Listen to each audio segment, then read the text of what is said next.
আপনাদের সন্তানরা যারা পড়াশোনা করছে না, সন্তানদেরকে এইভাবে পড়ালে সন্তানরা পড়াশোনায় মন বসবে এবং পড়াশোনা করবে। এই কাজটি আপনারা করুন।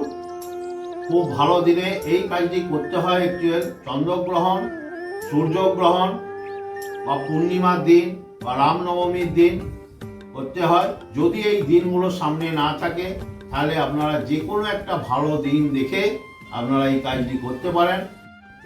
খুব ভালো একটি কার্যনীয়।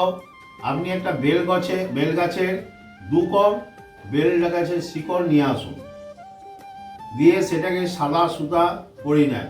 সাদা সুতা পরিয়ে একটি লাল কাপড়ে মুড়ে, ছোট্ট লাল কাপড়ে মুড়ে সাদা চন্দন আগে বেল গাছটিতে লাগিয়ে দেবেন। বেলের শিকড়টাতে লাগিয়ে লাল কাপড়ে মুড়ে শিবলিঙ্গর মাথার উপরে রাখুন। রেখে পুজো করুন। ধূপ দ্বীপ জ্বালিয়ে পুজো করে দেবাদিদেব মহাদেবের মন্ত্র করুন।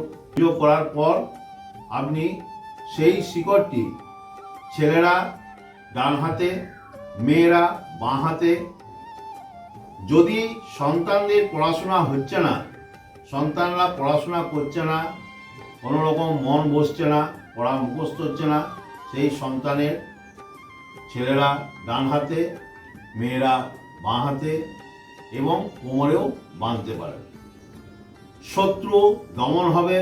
আপনাকে যারা সম্মান দিচ্ছে না তারা আস্তে আস্তে সম্মান দিতে বাধ্য হবে এবং অর্থনৈতিক যে সমস্যা, অর্থনৈতিক সমস্যাও ঠিক হয়ে যাবে। আমার আশা, আমার ভরসা, নিশ্চিত আপনারা ফলাফল পাবেনই পাবেন।